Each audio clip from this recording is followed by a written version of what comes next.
உடலும் உடமையெல்லாமும் குன்றே அணையாய் என ஆட்கொண்ட போதே கொண்டிலையோ என்றோர் இடையூறு எனக்கு உண்டோ என் தோள் முக்கன் எம்மானே நன்றே செய்வாய் பிழை செய்வாய் நானோ இதற்கு நாயகமே. கருணை பொழி திருமுகத்தில் திருநீற்றுணுதலும் கண்டாரை வசப்படுத்த கனிந்த வாயழகும் பெருமை தரு துறவோடு பொறை உளத்தில் பொறுத்தே திஞகனார் மலர்த்தாள்கள் பிரியாத மனமும் மறுவினர்கள் அகலாத ஞானமே வடிவாம் வளர்துரை செய் சிவஞான மாமுனிவன் மலர்த்தாள் ஒரு பொழுதும் நீங்காமல் எமதுளத்தில் சிரத்தில் ஓதிடும் நாவினில் என்றும் உண்ணி வைத்தே உரைப்பாம். எல்லாம் வல்ல இறைவன் திருவருளை சிறமேற்கொண்டு திரு கைலாய பரம்பரை திருவாவடுதுறை ஆதீனம் ஸ்ரீ குருமா சன்னிதானங்களுடைய பொன்னார் திருவடி கமலங்களுக்கும் சைவத்தின் குலதெய்வமாய் விளங்குகின்ற மாதவ சிவஞான சுவாமிகளுடைய திருவடிகளுக்கும் என்னை நெறியில ஈடுபடுத்தி ஆண்டருள் என்ற குருநாதர் சார் தங்கல் சுவாமிகளுடைய திருவடிகளுக்கும் நம்முடைய காஞ்சி காமகூடி மடத்தினுடைய பிடாதிபதிகளாக விளங்குகின்ற ஸ்ரீ சங்கர விஜயேந்திர சரஸ்வதி சங்கராச்சாரிய சுவாமியுடைய திருவடிகளுக்கும் ஸ்ரீ சத்திய சந்திரசேகரேந்திர சரஸ்வதி சங்கராச்சாரிய சுவாமியுடைய திருவடிகளுக்கும் மனமொழி மெய் ஆகிய முக்கர்ண வணக்கங்களை மிக பணிவோடு தெரிவித்து நம்முடைய சங்கரா கலை மற்றும் அறிவியல் கல்லூரிய முதல்வர் வருமானார் நம்முடைய பேர போற்றுதலுக்கும் வணக்கத்திற்கும் உரிய பேராசிரியர் கலைராம வெங்கடேசன் ஐயா அவருடைய திருவடிகளுக்கும் நம்ம எல்லாம் ஒருங்கிணைத்து இந்த நிகழ்ச்சிகளை முன்னின்று நடத்தி தருகின்ற நம்முடைய தமிழ்துறை தலைவர் ராதாகிருஷ்ணன் ஐயா அவர்களுடைய திருவடிகளுக்கும் ஒருங்கிணைத்து தருகின்ற பேராசிரியர் பெருமக்கள் நம்முடைய தெய்வ சியாமணி ஐயா அவர்கள் கிருஷ்ணமூர்த்தி ஐயா அவர்களுடைய திருவடிகளுக்கும் கலந்து சிறப்பிக்கின்ற அடியார் பெருமக்கள் மாணவ செல்வங்கள் எல்லோருடைய திருவடிகளுக்கும் எனது அன்பான பணிவான வணக்கங்களை தெரிவித்து மகிழ்கின்றேன். திருவுந்தியார் 2020 என்கின்ற இந்த வகுப்பினுடைய இந்த தொகுப்பினுடைய நிறைவு வகுப்புக்கு நாம் இன்னைக்கு இங்கு வந்திருக்கிறோம். இதை சொல்லும் பொழுதே இன்னொரு 9 பாடல்கள் 2020 இருக்கு என்கிற ஒரு பெரிய பகுதியில இருக்கு. அது அடியனுக்கு தெரிகிறது. அதை விட ஒரு அச்சம் தரும் விஷயமா என்ன தோணுச்சு அப்படின்னா 16ஆம் தேதி அடுத்த மாதம் இந்த பரீட்சை என்று அறிவித்து விட்டார்கள். அதனால இன்னும் சரியா ஒரு மாதத்திற்குள்ள எல்லாரும் தயாராக வேண்டிய ஒரு சூழல். அதனால இன்றைக்கு இந்த பாடத்தை நாம கொஞ்சம் விரைவாக சென்று இதனை நாம நிறைவு செய்வோம். இன்னும் ஒரு மாத காலம் இருக்கு. அதனால அதை எல்லோரும் படித்து தயார் செய்து கொள்ளலாம். ஏற்கனவே இதுவரை நடந்த பகுதிகள் எல்லாம் தெளிவா படித்திருப்போம். அதனால இனிமே உள்ள பகுதிகளையும் படித்துக் கொள்ளலாம் என்று அந்த நம்பிக்கையில இப்ப அதை எடுத்துட்டு போறோம். ஏற்கனவே இதுவரைக்கும் 2020 கிட்டத்தட்ட 11 பாடல்கள் பார்த்தோம். குரு வணக்கம் முதல்ல அப்படிதான் சொல்றாரு. கண்ணுதலும் கண்டக்கரையும் கரந்தருளி மண்ணிடையில் மாக்கள் மலமகற்றும் வெண்ணை நல்லூர் மெய்கண்டான் என்று ஒரு கால் மேவுவரால் வேறின்மை கைகண்டார் உள்ளத்து கண் என்று சொல்லி அது மெய்கண்டாருக்கு செஞ்ச வணக்கம் அமைஞ்சது. அதன் பின்னர் பதி இயல்பு, பசி இயல்பு, பாச இயல்பு, பாச தரிசனம், பசு தரிசனம், அவத்தைகளின் நிலை எல்லாம் வரிசையா வந்த ஆன்ம இயல்பு, துரியாதீத நிலை, பாச நீக்கம் எல்லாம் சொல்லி கடைசியா போன வாரம் சொல்லும் பொழுது ஆன்மாவினுடைய அஞ்ஞான மயக்கம், தாம் ஒளியை சாராது இருளை சார்ந்து நிற்பதற்கான என்ன காரணம் என்பது போல ஆன்மாவினுடைய அஞ்ஞான மயக்கம் என்பதுதான் ஒரு கேள்வியா கேட்டேன். மதி நின்பால் இந்த மலத்தின்பால் நிற்க விதி என்கொள் வெண்ணை வாழ் மெய்ய பதி நின்பால் வந்தால் இதன் வரத்தில் இரண்டும் பற்றியிலேன் எந்தாய் இரண்டாமாரியன் என்று சொல்லி மாயா கருவிகள் வாயிலாக இந்த ஆன்மா நிகழ்கின்ற ஞானமாகிய இந்த பாச ஞானத்தை விட்டு பாசங்களின் இயல்பை உணர்ந்து தன்னை அவற்றின் வேறா கண்டு நிற்கும் பிரம்மம் நானே என்று சொல்லக்கூடிய அந்த பசு ஞானம் அதிலேயும் நின்று கொண்டு அதனால இதையெல்லாம் தாண்டி பதிஞானமாகிய திருவருளில் கூடி நிற்கும் அந்த நிலையில் இதையெல்லாம் நான் கற்றின்றேன் இல்லை என்னுடைய பெருமானே. அதனால இந்த அறிவு 2 விதமாக செயல்படுகிறது. பாசப்பொருளோடும் தொடர்புடையதாய் இருக்கின்றது. என் அறிவு என்னிடமிருந்து பெற்றது என்பதை உன்னிடமிருந்து பெற்றது என்பது உணராமல் நான் ஆணவ மலச்சார்புடையவனாகவே இன்னும் இருக்கின்றனே என்ற ஒரு கேள்வி. அதையெல்லாம் பின்னாடி அதற்கு விரிவா பதிலும் சொன்னோம். கருவிகரணங்களால் விளங்கும் அறிவு சட அறிவு. அதனால அந்த சடப்பொருள் ஆணவ மலத்தை பற்றி நிற்கும் பொருட்டு இறைவன் சடப்பொருளின் உதவியால் அந்த உயிரின் அறிவை முதலில் விளங்கச் செய்கின்றான். கருவிகள் எல்லாம் சடப்பொருள். எனவே சடப்பொருளின் தொடர்பு இருக்கும் வரைக்கும் ஆணவ மல பற்றி உயிருக்கு இருந்து கொண்டே இருந்தது. திருவருளின் பேருதவியை உணர்ந்து திருவருளையே பற்றி நிற்கும் பொழுது ஆணவ மலம் முற்றிலுமாக நீங்கி விடுகிறது. ஆனால் நீங்கி விடுகிறது சொன்னால் அதனுடைய வலிமை இழந்து விடுகிறது. ஆனால் அந்த நிலையில பசிஞானமும் பாசஞானமும் என்கிற இந்த சடஞானம் எல்லாம் நீங்க பெற்று பதிஞானம் விளங்கும் ஆன்மாவிடத்து. அதனால சார்ந்ததன் வண்ணமாம் தன்மையுடைய இந்த ஆன்மாக்கள் எப்பொழுது இந்த பாசஞானம் பசிஞானத்தை விடுத்து பதிஞானமாகிய அந்த பொருளோடு சார்புடையதா இருக்கிறது, அப்பொழுது அது அரி என்ற நிலையில இருக்கிறது. அதனால இந்த உயிரானது சார்ந்ததன் வண்ணமாம் தன்மையுடையது. அதனால இருளோடு கூடுகின்ற பொழுது இருளாயும் ஒளியை கூடுகின்ற பொழுது ஒளியாயும் விளங்குகின்றன என்பதையெல்லாம் பார்த்தோம். இப்ப அதுக்கு அடுத்த பாட்டுல 12வது பாட்டுல இறைவன் உயிரில் கலந்து நிற்கும் முறைமை சொல்ற. என் திசை விளங்க இருள்படாம் போக்கி முண்டக மலர்த்தி மூதறிவு அருளும் மேதினி உதயம் மெய்கண்ட தேவ கோதில் அமுத குணம்பெரும் குன்ற எண்ணில் ஆறுதலும் அகரலும் என்னை ஒள். என் திசை விளங்க அப்படின்னு எல்லா திசைகளிலும் விளங்குகின்ற இருளை போக்கி தாமரை மலர் போன்ற இருக்கின்ற பெருமானே, உங்களுடைய மூதறிவு என்று சொன்னால் உண்மை அறிவு அல்லது பேரறிவு என்று பொருள். அந்த மூதறிவு அருளும் மேதினி உதயம் மெய்கண்ட தெய்வ, உலகத்தில் எங்களுக்காக வந்து அருள் செய்கின்ற மெய்கண்ட தேவ.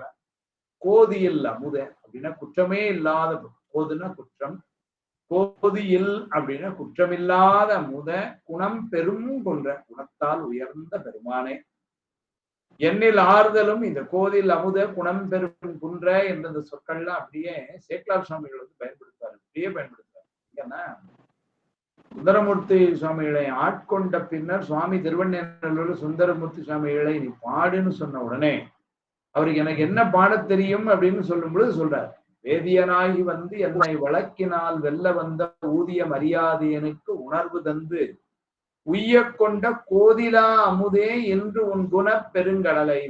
கோதிலா அமுதே என்று உன் குண பெருங்கடலை என்று சுவாமி நாயேன் யாதினை அறிந்து என் சொல்லி பாடுகேன் என முடிந்தான். இந்த லைன்ல இருக்கக்கூடிய அன்பர் பெருமக்களுக்கு ஒரு அன்பான விண்ணப்பம் என்னன்னா, உங்களுடைய ஆடியோவை எல்லாரும் வந்து மியூட் பண்ணிக்கங்க. உங்களுடைய லட்சுமி அம்மா, உமா பார்வதி அம்மா, நீங்க எல்லாம் என்ன பண்ணீங்கன்னா ஆடியோவை மியூட் பண்ணிக்கணும். அப்படின்னா இந்த நன்றி நன்றி.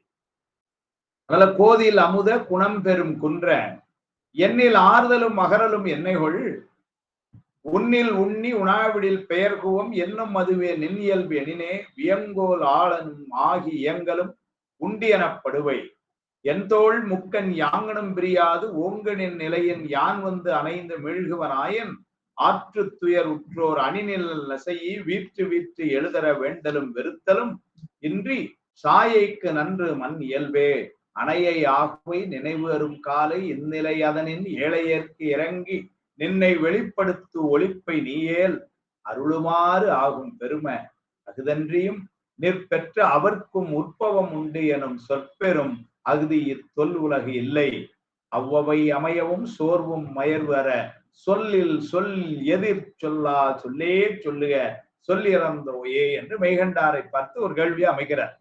இந்த கேள்வி எப்படி என்று சொன்னால், பெருமான் உயிரோடு கலந்து நின்று அருளுகின்ற அந்த பெருமையை 2-3 சந்தேகங்களோட கேட்கிறார். நீ ஒரு சமயம் என்னோடு கூடியும் பிறிதொரு சமயம் என்னை விட்டு நீங்கியும் இருப்பதற்கு என்ன காரணம்? என்னில் ஆறுதலும் அப்படின்னா சேர்தலும், அகரலும் என்னை ஒள். பெருமானே, நீ ஒரு நேரம் என் கூட கூடியும் இருக்கிறாய், இன்னொரு சமயம் என்னை விட்டு பிரிந்தும் இருக்கிறாய், இதற்கு என்ன காரணம் கேட்கிறார். உன்னை நினைந்து நான் இருக்கும் பொழுது நீ என்னோடு கூடியும், நான் உன்னை நினையாது இருக்கின்ற பொழுது நீ வந்து என்னை விட்டு நீங்கியும் இருப்பது, இதுதான் உன்னுடைய இயல்பு என்று சொன்னால் என்ன வரும் அப்படின்னா, நீ இயங்குவது என்னுடைய ஏவலின் வழியின் ஆயிடும். நான் நினைக்கும் பொழுது நீ என்னோடு இருப்பாய், நான் நினைக்காத போது நீ என்னோடு இருக்க மாட்டாய் என்று சொன்னால் என்ன ஆயிடும்னா, நீ என் கூட இருக்கிறதும் இருக்காததும் நான் நினைக்கிறத பொறுத்துன்னு ஆயிடும். அப்ப நான் நினைச்சா நீ வந்து இருக்கணும், நான் நினைக்கலைன்னா நீ வந்து இருக்க முடியாது. அப்படின்னா என்னுடைய ஏவல் வழி நீ இயங்குவாய் என்று ஆகிவிடுமே. அப்படி சொல்லலாமா?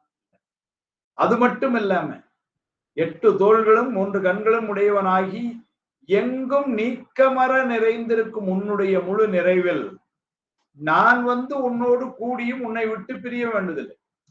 நீ யாண்டும் யாங்கும் இருக்கக்கூடிய சர்வ வியாபகம், அங்கிங்கெனாதபடி பிரகாசமாய் அப்படி இருக்கிற பொருள் நீ. அதனால நீ என்னோடு வந்தாய் அப்படின்னா அப்ப இதுக்கு முன்னாடி நீ இந்த இடத்துல இல்லைன்னு ஆயிருமே. அப்படி ஒரு சிக்கல் வருமே. கேள்வி கேட்கிறேன். அவ்வாறாயின் கோடை காலத்து வெயில்ல நாம களைப்படைந்த பொழுது மரத்தின் நிழலை கண்டால் அந்த நிழல்ல நாம இருக்க விரும்புதலும், அதனை நீங்கி போகும்போது அந்த மரத்தின் நிழல், இந்த மக்கள் எல்லாம் என்னிடம் இந்த நிழலை இப்பொழுது அனுபவித்தார்கள் என்று சொல்லி மகிழ்ச்சியோ, அல்லது அவர்களெல்லாம் இப்பொழுது இந்த மர நிழலில் என்னை விட்டு நீங்கி விட்டார்கள் என்று வருத்தமோ செய்வதில்லை. அது போல நீயும் உன்னை அடைந்தவர்கள் அடைந்தவருக்கு நீ அருளுதலும், உன்னை விட்டு அவர்கள் நீங்கிய பொழுது அருளின்மையும் செய்வாய் அப்படின்னு சொன்னா என்ன ஆயிடும்னா, அந்த மர நிழல் போல நீயும் சடப்பொருள் என்றல்லவா ஆகிவிடும். அந்த மர நிழல் ஒரு ஆலமரத்தினுடைய நிழல்ல, அது இன்னைக்கு இருக்கிற வெயில்ல நடந்து போய்கொண்டே இருக்கிறோம். ஒரு மர நிழல் கிடைச்சாப்பா அப்படின்னு போய் நம்ம நிக்கிறோம். அந்த நிழல் இந்த மாதிரி ரொம்ப சங்கடப்பட்டு என்னுடைய நிழலுக்கு வந்தார்கள், அவர்கள் என் கூட மகிழ்ச்சியாக இருந்தார்கள் என்றோ, அல்லது நாம திரும்ப ஒரு 1/2 மணி நேரம் இருந்துட்டு அங்கிருந்து கிளம்பும்பொழுது எல்லாம் இருந்தாங்க இப்ப எல்லாரும் போயிட்டாங்க அப்படின்னு வருத்தப்படுறதோ இல்ல. அது மாதிரி நீயும் உன்னை அடைந்தவருக்கு நீ அருள் தருவாய், உன்னை விட்டு நீங்கி நிற்பவர்களுக்கு நீ அருள மாட்டாய் அப்படின்னு சொன்னா என்ன ஆயிரும் அப்படின்னு, இந்த ஆலமரத்து நிழல் எப்படி ஒரு சடப்பொருளோ அது போல நீயும் ஒரு சடப்பொருள் என்றல்லவா ஆகிவிடும். 2வது கேள்வி. அப்படி அல்ல, நான் நினைக்கும் போது வெளிப்பட்டும் நான் நினையாத போது மறைந்தும் நிற்றல் உனக்கு இயல்பு என்று நீ கூறுவாயாயின், ஏழையன் பொருட்டு இறக்கப்பட்டு அனாதியே வெளிப்பட்டு அருளி செய்த நீயே மீண்டும் மறைந்து விடுவாயாயின், அது உன் அருள் தன்மைக்கு மாறுபாடு ஆகிவிடுவது அல்லவா? நீ எனக்கு அருள் செய்வாய், அதுக்கப்புறம் நீயே ஒரு காலத்தில் என்னை விட்டு நீங்கி விடுவாய் அப்படின்னு சொன்னா, அருள் தன்மை கருணை குணமுடைய நீ கருணையினால் எனக்கு அருள் செய்வதும், பின்னர் அது கருணைக்கு மாறாக நீ என்னை விட்டு நீங்குவதும் என்றல்லவா ஆகிவிடும். அப்படி ஆனா என்ன ஆயிரும், உன் திருவடியை அடைந்து இன்பம் அனுபவிக்கின்றவர்கள் ஒரு காலத்துல நீ நீங்கினாய் என்று சொன்னால் மீண்டும் அவர்களுக்கு பிறவிக்கு வந்துவிடும் என்று ஆகிவிடுவார்களே. இது சித்தாந்தத்தில் இதுவரை வந்த செய்திக்கே பெரிய மாறு அவசித்தாந்தம் ஆகிவிடுமே என்ற ஒரு கேள்வி இருக்கு. அதனால இதெல்லாம் என்னுடைய சந்தேகங்கள். இந்த அறியாமை நீங்கும் பொருட்டு நான் கேள்வி மேல கேட்கிறேன் என்று இல்லாமல் நீ அந்த பதிலை சொல்லி அருள வேண்டும். இதற்கு மேல ஒரு கேள்வி வராதபடி நீ பதில் சொல்ல வேண்டும் என்று ஒரு கேள்வி அமைக்கிறார். சொல்லுக சொல்லில் என்று சொல்றார். சொல்லில் சொல் எதிர் சொல்லா சொல்லே சொல்லுக. மேல இதுல ஒரு கேள்வி கேட்க முடியாதபடி பதில் சொல்லுங்க என்று ஒரு கேள்வி கேட்டார். இதுதான் பாட்டு. நம்ம முதல்ல என்ன பண்றோம்னா, இருபா இருபதுன்னா வெறுமன பாட்டை மட்டும் சொல்லல. ஏன்னா பாட்டை மட்டும் சொன்னா கேள்வியா மட்டும் இருக்கும். கேள்வியை நம்ம சிந்தித்து என்னைக்கு பதில் கொண்டு வர, அதனால பதிலையும் சொல்றோம். உடலும் உயிரும் போல இறைவன் உயிர்களோடு ஒன்றாய் நிற்கிறான். கண்ணும் சூரிய ஒளியை போல வேறாய் நிற்கிறான். உயிர் அறிவும் கண்ணொளியும் போல உடனாய் நிற்கிறான். இதெல்லாம் பெருமான் மூலம் செய்யணும். அப்போ அவன் கூட இருக்கிறானா இல்லையாங்கிற கேள்விக்கு எப்படி பதில் சொல்ல வர, உடலும் உயிரும் போல ஒன்றாய் நிற்கிறான். உடலும் உயிரும் போலன்னு நம்ம ஏற்கனவே சிவபிரகாசத்துல எல்லாம் படிச்சிருக்கிறோம். உடலுக்கு இட்ட பெயரை கொண்டு அழைத்த பொழுதே உயிர் என்ன என்று கேட்கிற அளவிற்கு உடனாய் நிற்கிறது. சிவசண்முகம் என்கின்ற பெயர் இந்த உடலுக்கு இட்ட பெயர். ஆனா நீங்க லைன்ல இருக்கிறீங்களான்னு இதோ இருக்கிறேன் என்று பதில் சொல்றேன். அது இந்த உயிர். அப்போ உடலுக்கிட்ட பெயரை கொண்டு உயிர் அழைத்த பொழுது உயிர் பதில் சொல்லுன்னா அந்த அளவிற்கு உடலும் உயிரும் ஒன்றாயிருக்கிறது. அது போல இறைவனும் உயிரிலும் ஒன்றாயிருக்கின்றன. அதே நேரத்துல கண்ணொளியும் சூரிய ஒளியும் போல வேறாயினர். நாம் ஒரு பொருளை பார்க்க வேண்டும்னா கண்ணிலே ஒளி இருக்க வேண்டும். அதே போல காணப்படுகின்ற அந்த பொருள் மீது போதிய வெளிச்சம் இருக்க வேண்டும்.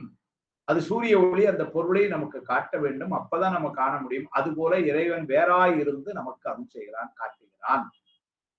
காட்டுகின்ற அந்த பொருளை எல்லாம் கூட நாம அனுபவிப்பதற்கு பொருள்களை தந்தான், கருவியை தந்திருக்கிறான்னா உடனே நம்ம அதை கொண்டு அனுபவித்திட முடியாது. கருவிகளை கொண்டு அந்த பொருள்களை நாம் அனுபவிப்பதற்கும் இறைவன் துணையாக நிற்க வேண்டும்.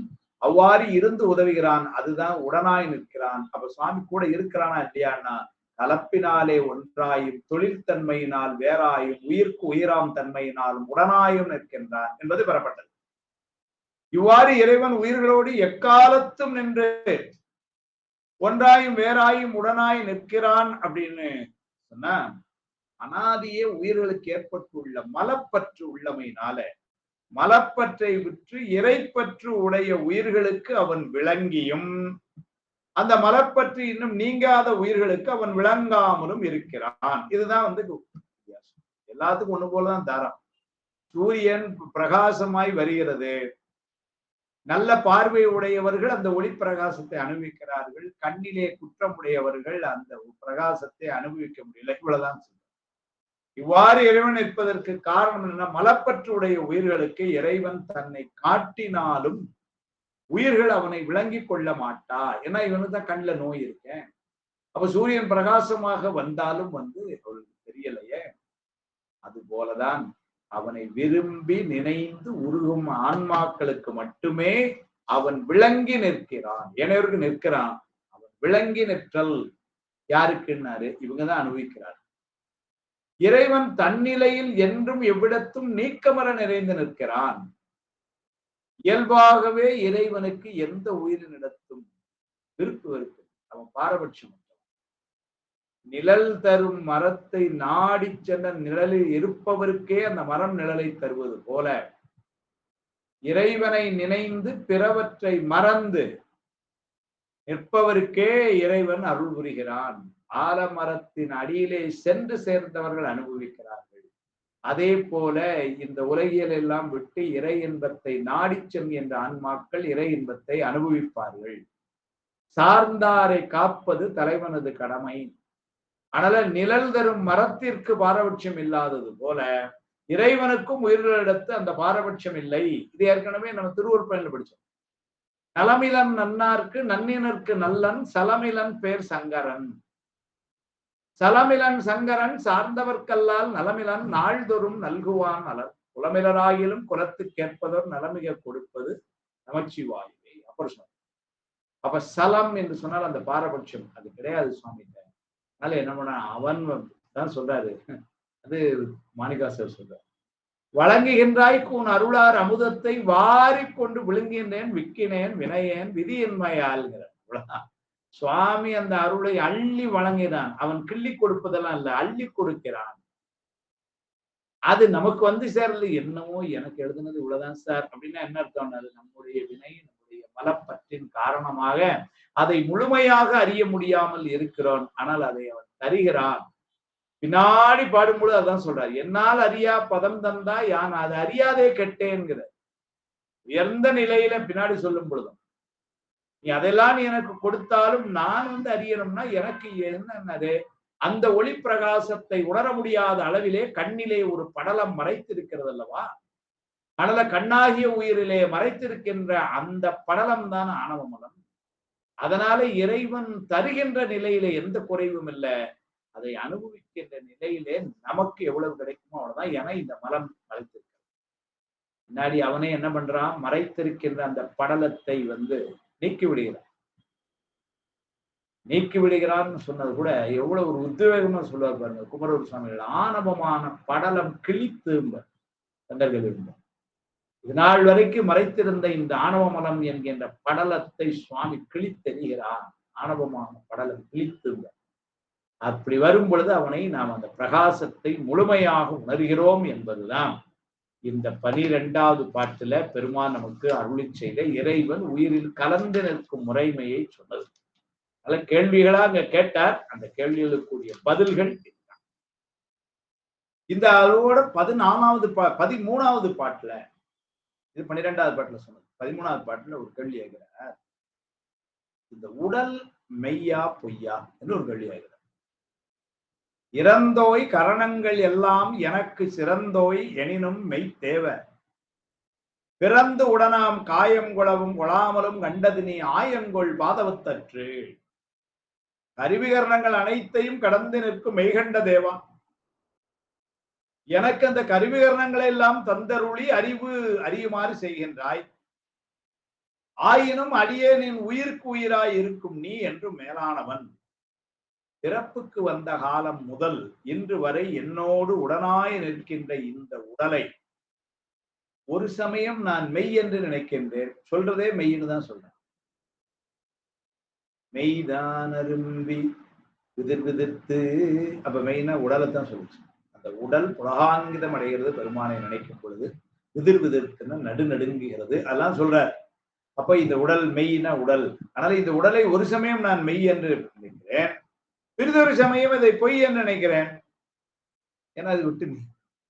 அதனால இந்த உண்மையை அறிய அறிய எனக்கு இவ்வாறு நினைக்கும்படியான அறிவை நீயே தந்து அருளி உள்ளாய். இது எது போல என்று சொன்னால், அப்படின்னா என்ன அர்த்தம்னா, இது மெய்யன்னு நினைக்க முடியல, பொய்யன்னு நினைக்க முடியல. அதற்கு ஒரு உதாரணம் சொல்றார்.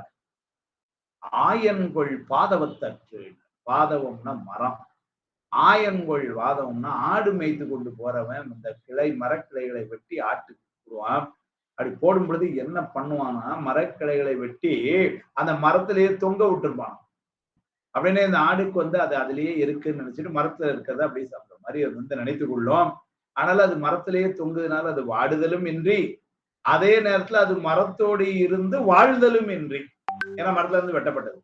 அதனால அது ஏனைய கிளைகள் போல வாடுதலும் இன்றி மரத்தோட சேர்ந்து நிக்குது. அதே நேரத்துல அது மரத்தோடு சேர்ந்து வாழ்தலும் இன்றி இப்படி இடைப்பட்ட நிலையில நிற்கும் அல்லவா. அது போலதான் நானும் இந்த உடம்பு மெய்யா பொய்யா என்று குழம்பிக் கொண்டிருக்கிறேன் அப்படின்னு சந்தேகத்தை கேட்கிறார்.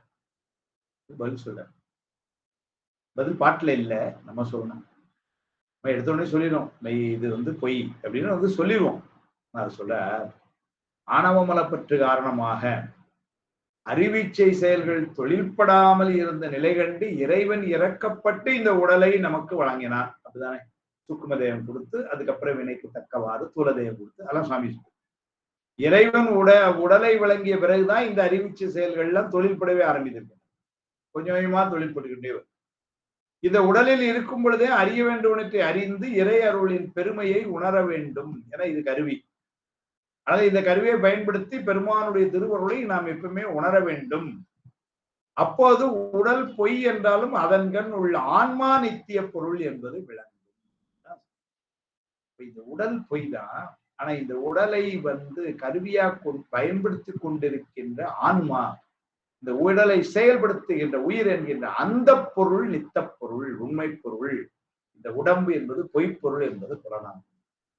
உலகிலேயே மூழ்கி கிடக்கும் உயிருக்கு ஆன்மாவின் நித்தியத்தன்மை புலன் ஆகாததால் என்ன, அது உயிரே மெய்யாகவே தோன்றும்.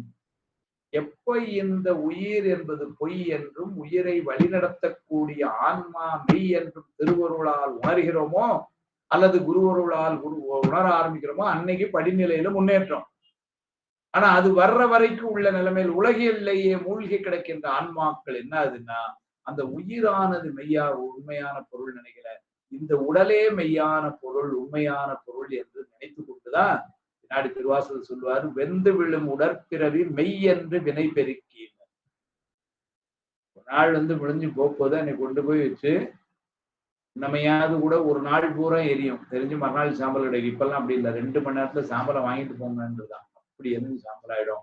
அதான் சொல்றாரு, வெந்து விழும் உடற்பிறவி மெய் என்று, இந்த உடல் மெய் என்று நினைத்துக் கொண்டு மெய் என்று வினை பெருக்கி ஒந்து உடல் போல் விளையால் குயில்முலை மேல் விழுவேன் வந்த மறுத்தேன் துரிசு மறுத்து. அருமையா சொல்லுது. ஆனால் அந்த வெந்து விழும் உடற்பிறவி மெய் என்று இருப்பவர்கள் யாருன்னாரு, அது இந்த பக்குவம் வராதவர்கள், பக்குவத்தால் உயர்ந்தவர்கள். இந்த உடம்பு பொய் என்றும் உடம்பை கருவியாக கொண்டு செயல்படுகின்ற உயிரே மெய் என்றும் அறிவார்கள். அதனால உடல் மெய்யா பொய்யான்னா உடல் பொய் என்பதுதான் செய்தி. அது தெரிஞ்சு கேள்வி இப்படி கேட்டா அதுக்கு பதிலே சொல்ற. 14வது பாட்டுல வினையும் வினை பற்றும் பத்தி கேட்கிறேன். 14வது பாட்டு 15வது பாட்டுல அந்த வினை பற்றிய செய்திகளைத்தான் 14ஆம் பாட்டுல வினையும் வினை பற்றும் சொல்றார். 15ஆவது பாட்டுல வினையை இறைவன் ஊட்டுவான், அதை பற்றி சொல்றார். 16ஆவது பாட்டிலையும் கூட வினைப்பயனை ஊட்டி உயிரை காக்கின்றான் என்றெல்லாம் சொல்றார். 3 பாட்டு வினை பத்தி வருது. கண்மத்தை பத்தி இப்பதான் நூல்ல இதுவரைக்கும் சொன்ன செய்தி எல்லாம் பதியியல்பு, பாச இயல்பு என்று சொன்ன போதெல்லாம் ஆணவமலத்தை தான் சொல்லிக் கொண்டே வந்தார். அவத்தை நிலைகளை சொல்லிக் கொண்டு வந்தார். இப்பதான் கண்மம் என்கிற நேரடி அந்த செய்திக்குள்ள வர அற்றது என் பாசம் உற்றது என் கடலை அருள்துறை உரையும் பொருள்சுவை நாத வேறு என்று இருந்த என்னை யான் பெற வேறு இன்மை கண்ட மெய்கண்ட தேவ இருவினை என்பது என்னை கொள் அருளிய மனமே காயம் வாக்கு எனும் மூன்றில் இதமே அகிதம் எனும் இவையாயில் கனத்திரை அழியும் திணைத்துணை ஆகா காரணம் சடம் அதன் காரியம் அகுதால் ஆர் அணங்கு ஆம்பொழி அரியேற்கு என்னை கொள் செயல் எனதாயினும் செயலே வாராது இயமன் செய்தி இதற்கு எழில் அமைவும் பின்னை இன்று ஆகும் அன்னதும் இங்கு செய்திக்குள்ள செயல் அவை அறுத்தின் மையல் தீர் இயமற்கு வழக்கில்லை மன்ன ஒருவரே அமையும் ஒருவர்க்கு இருவரும் வேண்டா இறைவனும் நின்னது கருணை சொல் அளவு என்றே அமைத்தது துய்ப்பின் எமக்கணை வென்றாம் உள்ளது போகாது இல்லது வாராது உள்ளதே உள்ளது எனும் உரை அதனால் கொள்ளும் வகையால் கொளுத்திடும் ஆயின் வல்லன்மை எல்லாம் உள்ளிட அமையும் ஈய வேண்டும் எனும் விதி என்றாம் ஆயினும் என்னை அருந்துயற்படுத்தல் நாயினேற்கு நன்று மண் மாய கருமமும் கரும பந்தமும் தெருள அருளும் சிவபெருமானே தெருள அருளும் சிவபெருமானே யார்கிட்ட கேட்கிறார்? மெய்கண்டார்ட்ட கேட்கிறார். சிவபெருமானே எனக்கு இதை அருள வேண்டும் அப்படின்னா மெய்கண்டாரு சிவபெருமானார் பத்து வினை பற்றி கேள்வி என்னெல்லாம் கேள்வி கேட்கிறார்? முதல்ல மெய்கண்டாரு சொல்றார். திருவெண்ணநல்லூர்ல திருப்படை விழா கொண்டு பேரின்ப வடிவாகிய தலைவா சிவபெருமானே மெய்கண்ட தேவரே சொல்லி உன்னுடைய திருவடியை பற்றியதால் என்னுடைய அறியாமை திருந்தி இருக்கு. இருந்தாலும் இந்த சந்தேகம் என்ன சந்தேகம்? உன்னின் வேறாக இருந்த என்னை அடியேன் உனக்கு வேறாகாதபடி அப்படின்னா நான் இப்ப எப்படி தானே நீ முன்னாடி இருந்த நீ குருநாதர் நான் இங்க இருக்கிறேன் அதனால உன்னிலிருந்து நான் வேறானவன் நான் வேறு நீ வேறு அப்படிதான் இருந்த உன்னின் வேறாக கூறும்படி இருந்த என்னை அடியேன் உனக்கு வேறாகாதபடி அப்படின்னா பெருமானை உன்னிலே நான் கலந்து நிற்கிற பொருள் பின்னாடி அத்வைதத்துல அப்படிதானே சொல்றோம். அதனால அடியேன் உனக்கு வேறாகாதபடி இந்த அடிமைக்கு உணர்த்தி அருளிய மெய்கண்ட தேவனாயினாரே நல்வினை தீவினை ஆகிய புண்ணிய பாவங்கள் என்னும் இருவினை உயிர்களுக்கு உண்டு என்பதை எப்படி அறிவது? பாட்டுல சொல்ல இருவினை என்பது என்னை கொள் இருவினை உண்டு என்பது எப்படி அறிவது? ஏன் அப்படின்னு ஏன் இந்த கேள்வியை கேட்கிறாருன்னா வினை என்ற ஒன்றை இல்லை என்று சொல்லக்கூடியவர்கள் உலகாயர். அவர்கள் என்ன சொல்லுகிறார்கள் என்று சொன்னா அதுக்கெல்லாம் இயற்கைன்னு ஒரு பேரை மட்டும் சொல்லிட்டு போயிட்டாங்க. ஏன்னா அவர்களுக்கு கடவுள் என்கின்ற கொள்கையிலேயும் நம்பிக்கை கிடையாது. அதனால எப்படி இந்த உலகத்துல ஒரு 10 பேரை எடுத்தோம்னா ஒவ்வொருத்தர் ஒவ்வொரு மாதிரி வாழ்க்கை அமைப்பு அமைந்திருக்கிறானே, ஒவ்வொருத்தர் ஒரு மாதிரி படிக்கிறான், ஒவ்வொருத்தர் ஒரு மாதிரி பணத்துல இருக்கானேன்னு கேட்டா எல்லாம் இயற்கை சார். அதற்கெல்லாம் ஒண்ணு இந்த மாதிரி வினை அப்படிங்கிற காரணம் எல்லாம் கிடையாது. அவங்க நாம வினையை சொல்றோம். சமணர்கள் வினையை சொல்லுகிறார், புத்தர்கள் வினையை சொல்லுகிறார்கள். அதனால இவர் இங்க என்ன சொல்ற இருவினை என்பது என்னை கொள் வினைனா என்ன அது எனக்கு எப்படி உண்டுங்கிறது எப்படி நம்புறது? கேள்விதான். இதெல்லாம் கேள்வியா கேட்டா அப்புறம் பதில் சொல்லணும். மனதில் ஏற்படும் நினைப்பாலும் என மனமே காயம் வாக்கெனும் மூன்றின் இதமே அகிதம் அப்படின்னு எழுதினார் பாட்டு. மனதிலே ஏற்படக்கூடிய நினைப்பாலும் நாவிலே வரக்கூடிய வார்த்தையாலும் இந்த உடம்பினால் செய்கின்ற செயல்களாலும் நிகழ்கின்ற விருப்பு வெறுப்புகளால் தான் இருவினைகள் விளைகின்றன என்று நீ சொன்னேன்னா மெய்கண்டாட்ட கேட்கிறார். அப்படி செய்யற செயல்கள்ல தான் வினை உண்டுன்னு சொன்னேன்னா அந்த எண்ணம் அந்த சொல் அந்த செயல் ஆகிய மூன்றும் தோன்றிய உடனேயே அழிந்து விடுகின்றன. ஒரு கண நேரம் கூட அவற்றால் நிலைத்திருக்க முடியவில்லை. இந்த சொல்லு செயல் இந்த எண்ணம் இது எல்லாமே பாத்தீங்கன்னா அழியும் தன்மை உடையன. அதனால அதற்கு ஒரு பெரிய முக்கியத்துவம் எப்படி கொடுக்க முடியும்? அப்படின்னு சொல்லி கேட்கிறார். மனம் வாக்கு காயங்களால் செய்யப்படும் வினைக்கு மூல காரணமாகிய ஆணவ மலம். இப்ப இதெல்லாம் காரியம்தான். நீங்க ஒண்ணு நினைக்கிறீங்க, நீங்க ஒண்ணு செய்யறீங்க, நீங்க ஒண்ணு பேசுறீங்க அப்படின்னா சரி, இதெல்லாம் அழிந்து விடலாம். ஆனா இதற்கு காரணமாக பின்னாடி ஒரு பொருள் இருக்கிறது அல்லவா? எந்த பொருள்? ஆணவ மலம். அதான் சொல்லிட்டாரு அங்க பாட்டிலையும், கணத்திடை அழியும் திணைத்துணையாக காரணம் சடம். இங்கதான் கேள்வி கேட்கிறார். அந்த காரணமாகிய பொருள் எதுன்னா ஆணவ மலம். அதுவே சடப்பொருள் தானே. அதான் கேள்வி கேட்கிறார். மனம் வாக்கு காயங்களால் செய்யப்படும் வினைக்கு மூல காரணமாய் இருக்கின்ற ஆணவ மலமே சடம். அதனால காரிய கண்மம் ஆகிய இந்த இருவினைகளுமே சடமாகும். இந்த நிலையில் இந்த இருவினைகள் அடுத்தடுத்த பிறவிகளில் வந்து கூடும் என்று எப்படி எடுத்துக்கொள்வது? இதுவே சடப்பொருள். இரண்டாவது, இதுவே அந்த செயல் செய்த உடனே அழிந்து விடுகிற பொருள். இப்ப நான் ஒரு சொல்றேன், சொன்னோடனே முடிஞ்சு போயிச்சது.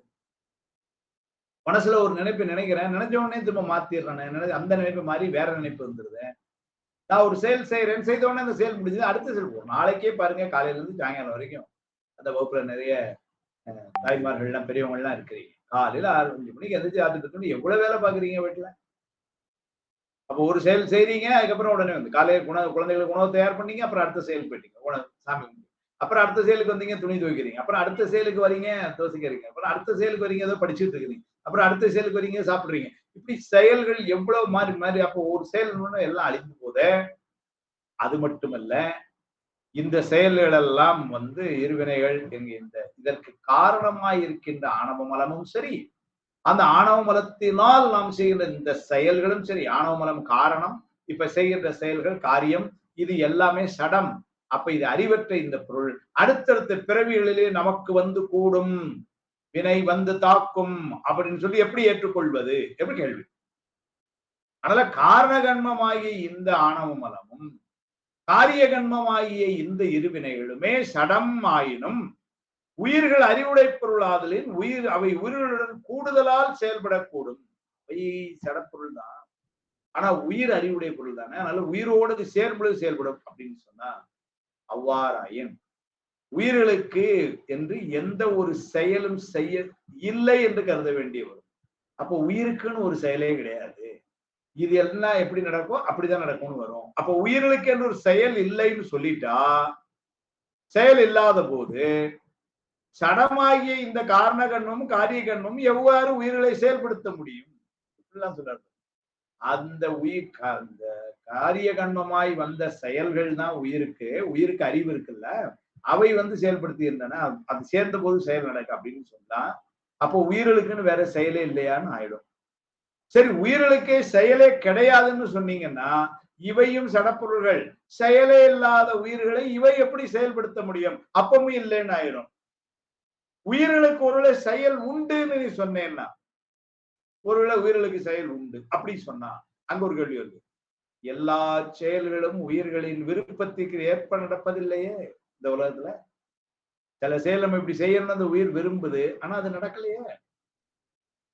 இருபா இருபது கூட புரியணும்னு தான் நினைக்கிறோம், புரிய மாட்டாங்க. அப்ப என்ன பண்ண முடியும்?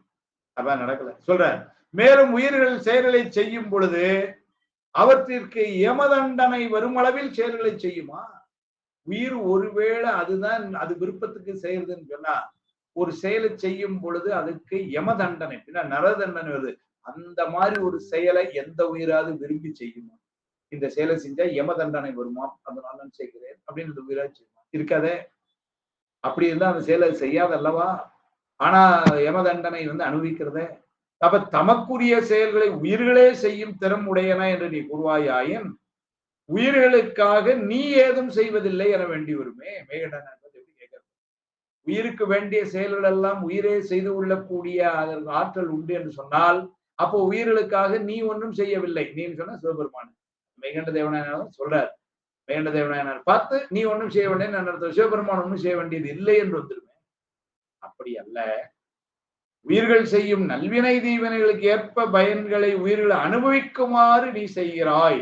அப்படி நீ சொன்னேன்னா, ஒருவேளை அப்படி இல்ல, சிவபெருமானாகிய நீர் உயிர்கள் செய்த நல்வினை தீவினைகளுக்கு தக்கவாறு அதை தருவன் நான் அப்படின்னு நீ சொன்னேன்னா, உயிர்களை தண்டிப்பதற்கு யமன் எதற்கு? அது தேவையில்லையே. உயிர்கள் செய்த வினைக்கு ஏற்ற வினை பயனை துய்க்கும்படி நீ செய்வாய்.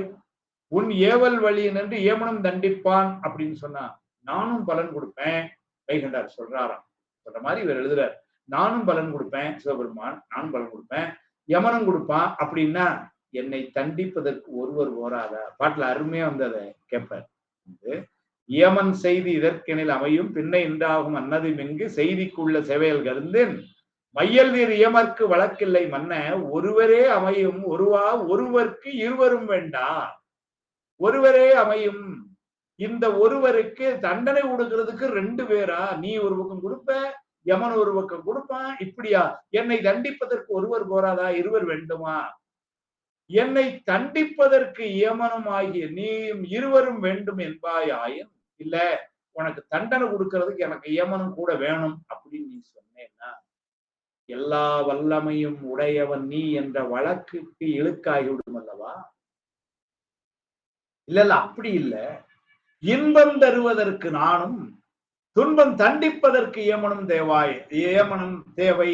அப்படி நீ ஒரு விட சொல்றேன்னா, அப்படி சொன்னேன்னா அவ்வாறாயின் ஏமனை கொண்டு உயிர்கள் அனைத்தையும் தண்டிக்க செய்தல் என்பது உன்னுடைய அளப்பரிய அந்த பேரருள் திறத்திற்கு, என் குணத்துல ஒரு குணமா பேரருள் அதுக்கு இது பொருத்தம் அமையாத.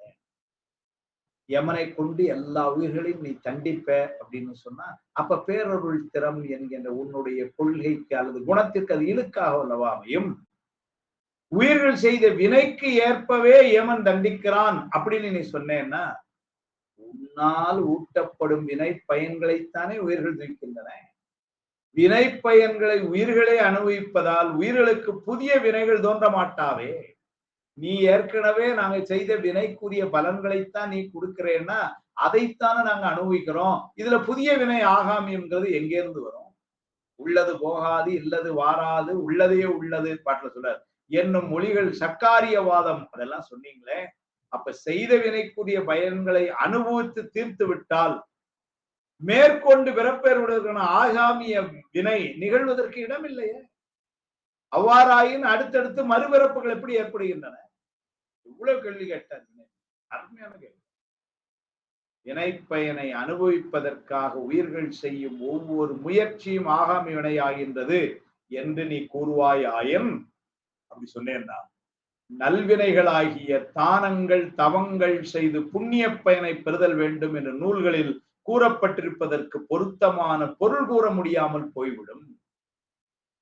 எனவே எனக்கு துன்பங்களையும் துயரங்களையும் தொல்லைகளையும் விளைவிக்கும் காரண காரிய கண்மங்கள் எனக்கு ஏற்பட்ட முறைமையினை விளக்கி அருள்தல் வேண்டும். இதாங்க சந்தேகம், இதற்கு நீ பதில் சொல்லணும் அப்படின்னு மெய்கண்டார்ட்ட கேட்கிறார். பாட்டு விழவா பதில் நம்ம சொல்றோம். எழுதுறார் உரையாசிரியர். நல்வினைகளும் தீவினைகளும் மனம் வாக்கு காயத்தினால் செய்யப்படுவன. தீவினை பயன்களை நல்வினைகள் செய்தாலும் நல்வினை பயன்களை தீவினைகள் செய்வதாலும் அழிக்க முடியாது. இருவினை பயன்களை அனுபவிப்பது தவிர்க்க முடியாதது. இது ஒரு நியதி.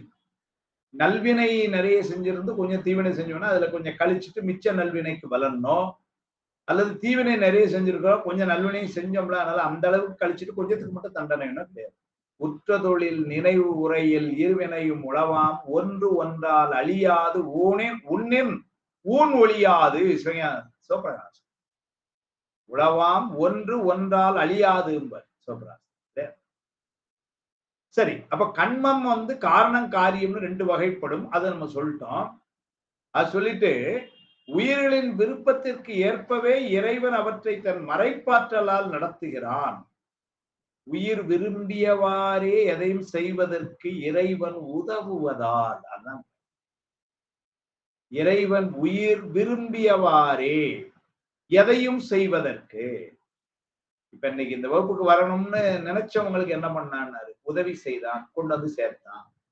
இந்த வகுப்புக்கு இன்னைக்கு வர வேண்டாம், வேற ஒரு வேலை இருக்கு, அதை செய்ய நினைச்சவங்களுக்கு அவர்களுக்கு கூட கொண்டு போய் அந்த வேலையை செய்து கொடுக்கிறான். அப்போ முடிவு பண்றது நாம, சுவாமி உதவுறான். உயிர் விரும்பியவாறே எதையும் செய்வதற்கு இறைவனுதல். உயிர்களுக்கு எச்செயல்களும் உயிர்களுக்கும் செயல் உண்டு என்று கூறப்படுகிறது. எல்லா செயல்களும் உயிரின் விருப்பப்படி நடக்காமல் போவதற்கும் காரணம் இருக்கு. அது என்னன்னா, இறைவன் அவ்வாறு உயிர்களுக்கு உதவும் பொழுது என்ன செய்யறாங்க, உயிர்களுக்கு எது எது தேவை என்ன என்று அறிந்து உதவி செய்கிறான். சின்ன குழந்தைகளுக்கு சாப்பிட முன்னாடி ஒரு 4 ஸ்வீட் வச்சோன்னா எதை சாப்பிடுன்னு தெரியாது. எவ்வளவு தனக்கு சாப்பிட தெரியும், எவ்வளவு முடியுமோ கூட தெரியாது. எல்லாத்தையும் சாப்பிட ஆசைப்படும். அதே போலதான் நாமளும். இந்த செயலினால் நமக்கு நன்மை வருமா, தீமை வருமா, இந்த செயல் நமக்கு வேணுமா வேண்டாமான்னு கூட சில நேரங்கள் நமக்கு தெரியாது. சில நேரம் இல்ல, பல நேரம் தெரியாது. சுவாமி என்ன பண்றான், அதையெல்லாம் அறிந்து உதவி செய்கிறான். அதுதான் வேண்டுவார் வேண்டுவதை ஈவான் கண்டாய். அப்படின்னா வேண்டுவார் வேண்டுவதை ஈவான் கண்டாய்னா வேண்டுவார்களுக்கு வேண்டியதையெல்லாம் அவன் கொடுத்து கொண்டே இருப்பான். அப்படி இல்ல பொருள் கொடுக்க முடியாது, கொடுக்க மாட்டான். அப்படின்னா எப்படி பொருள் உடனாரு, அதுதான் சித்தாந்தம் படிக்கணும். சொல்ற வேண்டுவார்க்கு வழிபாடு செய்கின்ற ஆன்மாக்களுக்கு என்னென்ன தேவை என்பதனை அறிந்து அவர்களுக்கு வேண்டுவன் எனவோ அதை அருளுகிறான். வேண்டுவார் வேண்டுவதை ஈவான் கண்டாய் சொன்னால் வேண்டுதல் செய்கின்ற ஆன்மாக்களுக்கு எவையெல்லாம் வேண்டும் என்பதனை அறிந்து அறிந்து இறைவன் உதவி செய்கிறான். அது மாதிரிங்க. அதனால அவன் சில நேரங்கள்ல உதவி செய்யல அப்படின்னு சொன்னா என்ன அர்த்தம்னா, நமக்கு அது தேவையில்லை என்று அறிந்தவன் தடுக்கிறான். அதனால எல்லா செயல்களும் உயிரினுடைய விருப்பப்படி அப்படி போறதில்லை. அதே மாதிரி யம தண்டனை வேறு, இறை தண்டனை வேறு. அதனால ஏன்னா ஒரு கேள்வி கேட்டார், அப்ப யமனும் நீயம்னு ஒருத்தனை தண்டிக்கிறதுக்கு 2 பேரா அப்படின்னு. மிகப்பெரிய நல்வினைக்கு இன்ப உலகமும் சொர்க்கலோகம், மிகப்பெரிய தீவினைக்கு துன்ப உலகம் உண்டு. அதனால நல்வினை தீவினைகளுக்கு இவ்வுலகத்திலேயே இன்ப துன்ப அனுபவம் உண்டு. அதை சுவாமி கொடுத்துக்கிறான். அதனால ரொம்ப பெரிய பாவம் செய்தவர்களுக்குத்தான் அந்த அங்கு கொடுக்கப்படுது. அதனால இறைவன் வினை பயனை ஊட்டுபவன். அதனால எப்படி செய்யறான்னாரு, இம்மூவகை உலகங்களும் வைத்து சொர்க்கலோகம், நரகலோகம், பூலோகம், அது முன்னில வினைக்கு தக்கவாறு போயிட்டு வார மாதிரி செய்யறான். சூத்திரம் சொல்லுது, ஆணையின் இருவினையன் போக்கு வரவு புரிய. எங்கெல்லாம் போக்கு வரவு? சொர்க்கலோகம், நரகலோகம், பூலோகம். அதனால எனவே இறைவனின் மரக்கருணையோடு யம தண்டனையை ஒப்பிட முடியாது. இறைவனுடைய மரக்கருணைங்கிறது யம தண்டனைங்கிறது வேற. அது வேற, இது வேறன்னு சொல்லிட்டார். வினைப்பயனை அனுபவிக்கும் பொருட்டு நாம் மேற்கொள்ளும் முயற்சி ஆகாமிய கண்மம் ஆகிறது. அது சரி. முன்பிறவியிலேயே செய்த இருவினைகள் இப்பிறவியிலேயே அனுபவிக்கப்படும் இன்ப துன்பங்களுக்கு காரணமாய் அமைகின்றன. அதுதான் இந்த பிறவியிலே அனுபவிக்க இருக்கின்ற இந்த இன்ப துன்பங்களை நுகரும் பொருட்டு நாம் செய்யும் முயற்சிகள் தான் ஆகாமியமாக மாறுகின்றன. அப்ப நம்ம வினைகளை எல்லாம் வராம இருக்கணும்னா ஏற்கனவே சாத்தன் சொல்லி எப்படி சொல்லியிருக்காரு, நல்வினையினால் வருகின்ற இன்பங்கள் எல்லாம் வரும் பொழுது பெருமானுடைய திருவருளுக்கு நன்றி, அடியனுக்கு இதுல ஒண்ணும் இல்லை அப்படின்னு எடுத்துக்கொள்ளணும். தீவினையினால் வருகின்ற துன்பம் வரும் பொழுதும் சரி, முன்னர் வினை திருவருளால் இப்ப கழிகிறது அப்படி இருந்து எடுத்துக்கொள்ளணுமா. அதனால அந்த வினையினால் நல்வினையினால் வருகின்ற இன்பத்தை நீட்டிப்பதற்கோ அல்லது தீவினையினால் வருகின்ற துன்பத்தில் இருந்து நாம் வெறுத்து விலகுவதற்கோ அந்த வெறுப்பு இல்லாமல்